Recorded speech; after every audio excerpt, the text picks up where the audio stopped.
IAAPA, probably one of the best IAAPAs ever.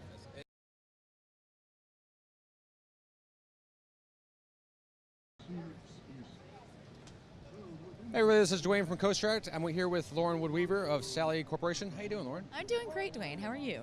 Fantastic. Always great to see you and the Sally gang. Great IAAPA. Great IAAPA, probably one of the best IAAPAs ever.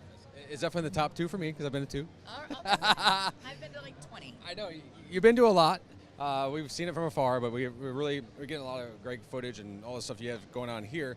But let's talk about that. The past year, you had a lot of unveilings and a lot of openings. Justice League was one of my favorite. Anything else? First off, let's talk about Justice League. What do you think? Justice League was a passion project for us. It was something that really took a decade or more to really convince Six Flags that they needed this dark ride attraction. And of course, we had to bring the thrill for them. So it wasn't your typical dark ride. We had a lot of firsts in there. And then, of course, the finale, the 7th Justice League that we produced was for Magic Mountain. And they wanted all the bells and whistles. And now that they've opened the attraction, they've actually become a destination park. They're open year-round now. So I'd like to think that we had a hand in you know, making them the best that they are. And everybody should go and experience Justice League. But we had a crazy year. We did one more than all the other years. We tacked on 3 in 1 year. And of course, Magic's, you know, like I said, was bigger and badder. So it took all of our strength to pull it together. But we've got a team of magicians. They're all artists, and everybody was excited to really bring Justice League to life. So putting in things that had never been done before in dark rides, it's exciting. It's, you know, innovation is part of who we are. So to be able to put a loop and a corkscrew inversion in a dark ride was, you know, could we do it? It challenged us, and I'm happy to see that we pulled off the effects. Well, I will say, obviously, we love our roller coasters, but Yes. I will say, me personally, one of the reasons why I go to Six Flags over Georgia specifically more this year than in years past has been because of your ride. So. All right. Well, that is great to hear. You know, even the other second, a few minutes ago, there was just this little girl walking by, and she could see our Justice League bidding. She goes, "Oh, that's at Six Flags. I've been there. I've done that." So it's great that so many people around the world are able to experience JL now.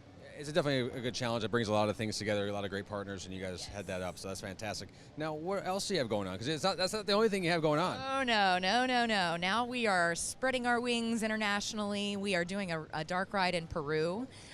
It's an interesting project. They had a museum based on the national drink, which is called Pisco.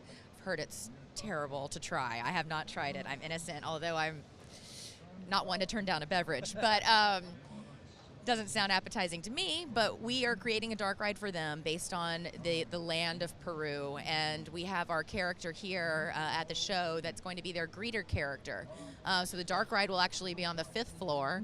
Our greeter will be on the bottom level, and pulling people in, telling them to go experience this dark ride, and then they'll work their way down and go to a distillery and do all these other fun things in the museum. But we're happy to bring some entertainment to something that just needed a little bit more fun, needed to be more fun. So we're doing that right now, excited about that.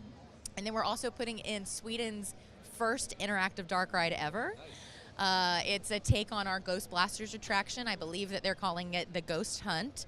Going to be super fun. It's with the Scandinavia Parks and Resorts group that we have a great relationship with. We opened House of Nightmares a few years ago for Gronalund, and did a huge dragon as part of one of their queue line. Anyway, as much as we can work with them, we're going to continue to work with them. So we're excited to do that project. Now, I will say, you guys have a lot of great work, and you have a rich history. And speaking of the history, you guys are celebrating a small little milestone, you know. Right? So 40 years, and we were here the first night, and you guys had a great thing, and you know you have a lot of great partners. This industry is really close. You know, Dynamic Attractions came over. If you haven't seen, we posted that picture, and you posted. It was fantastic. And but congratulations first off. But you know, it's been a journey. Can you talk a little bit about the journey? You know, what's coming up? You know, we really started as an animatronic company, and we were trying to add a little bit more fun to kind of simple window, you know, displays, helping people market their product in retail. But then we came to IAAPA, and we were like, oh, let's leave retail behind and do this wonderful, fun business. And so we've been, actually this is our 39th IAAPA. But this is our 40th year in business. So we are celebrating 4 decades of dark ride innovation.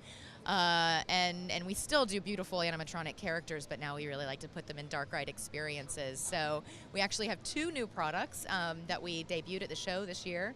Attack of the Robots, which of course from a robot company, we're super excited to bring that to life. And then Splash and Bubbles, which is a Jim Henson and Herschend property. But I can see how it would be a super cute dark ride. The soundtrack is really fun, and it makes you want to move, and so I can just see that coming to life as well. So we'll see if anybody's going to pick that up. Well, you always work on some really fun things, and I will say this though, a lot of your attractions seem to, they meet and exceed the test of time. I've been on some attractions that have been in there for a while, and they're always so much fun, just as much fun as the new ones, and so that's always fun. Like sometimes companies, maybe technologies or sectors, always have that challenge, but you guys seem to really master it. So congratulations on that. Keep up the great work. We will. Another 40 years, hopefully, at least.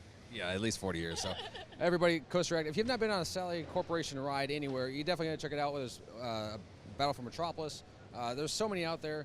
You'll be surprised.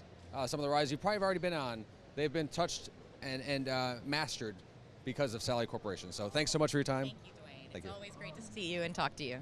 Thank you. Appreciate it.